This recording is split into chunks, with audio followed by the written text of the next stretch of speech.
کچھ لوگ دیکھا دیکھی تو جی فلانی جگہ تے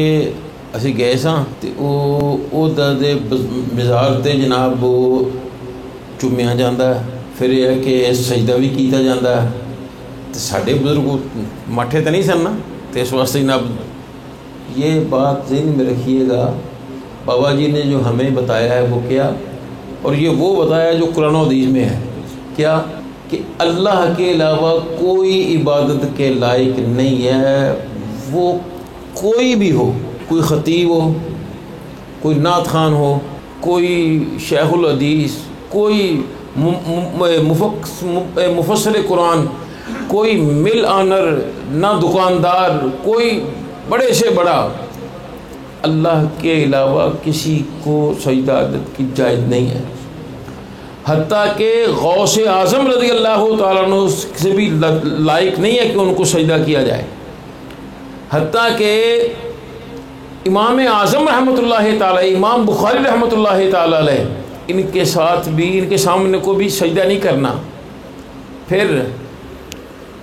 یہ تو رہے نا حضرت سیدہ فاطمہ طیبہ طاہرہ رضی اللہ تعالی عنہ، حضرت سیدنا امام حسن مجتبی رضی اللہ عنہ، حضرت امام حسین رضی اللہ عنہ، حضرت علی مرتضیٰ رضی اللہ عنہ، ان کو بھی سجدہ نہیں ہے، سجدہ صرف اللہ کی بارگاہ میں۔ پھر اللہ تعالیٰ نے نبیوں کے بعد جس کائنات میں سب سے بڑا جس کو شان عطا فرمایا وہ حضرت سیدنا ابو بکر صدیق رضی اللہ تعالیٰ عنہ ہے، ان کو بھی سجدہ نہیں کرنا۔ حتیٰ کہ کسی نبی کی قبر کو بھی سجدہ نہیں کرنا، اگر وہ یہاں ہوتے تو ان کو بھی سجدہ جائز نہیں، حتیٰ کہ نبیوں کے نبی صلی اللہ علیہ وسلم کو بھی سجدہ نہیں ہے۔ جب ان کو سجدہ نہیں ہے تو پھر کسی قبر نو سجدہ کرنا یہ کیسے جائز ہو گیا؟ یہ حرام ہے، حرام ہے۔ ہاں اب یہ ذہن میں رکھیے گا کہ کچھ لوگ سمجھتے ہیں کہ شاید میرا پیر ہی سب کچھ ہے، اللہ ختم ہو گیا، وہ معزول ہے، تو یہ اور یا وہ اپنے پیر کو اپنے مالک کا، اللہ تعالیٰ کا وہ بہت بڑا سمجھتے ہیں کہ جو بس جویں وہ اتنی اوی ہے، یہ غلط ہے بالکل۔ اور اگر پھر سجدہ کرتا ہے اس وجہ تو وہ پکا مشرک ہے، اور میرے مصطفیٰ صلی اللہ علیہ وسلم فرمایا مشرک کی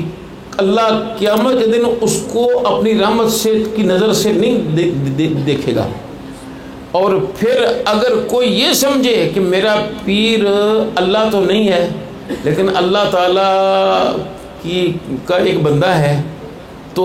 پھر بھی سجدہ کرتا ہے، تو یہ سجدہ کرنا اس وقت جو ہے یہ جیسے سور کھانا ہے نا، ایسے سجدہ کرنا ایسے ہے۔ اللہ کے علاوہ کسی کی کوئی اجازت نہیں ہے، کسی کو ان کی اللہ کی بارگاہ کے علاوہ کسی کو سجدہ نہیں کیا جا سکتا۔ میں دیکھتا ہوں یہاں لوگ آتے ہیں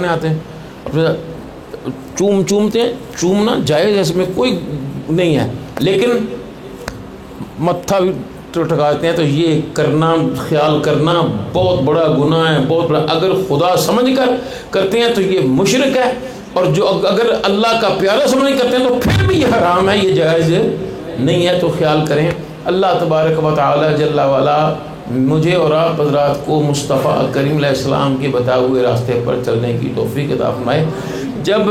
قرآن پاک نے جب یہ فرما دیا وَقَضَىٰ رَبُّكَ أَلَّا تَعْبُدُوا إِلَّا إِيَّاهُ، کہ اے پیارے محبوب آپ کے رب نے فیصلہ فرما دیا ہے کہ اللہ کے علاوہ کسی کو سجدہ نہیں ہے، تو اللہ تبارک و تعالی جل وعلا ہم سب کو مصطفیٰ علیہ السلام کے فرمودات پر عمل کرنے کی توفیق عطا فرمائے۔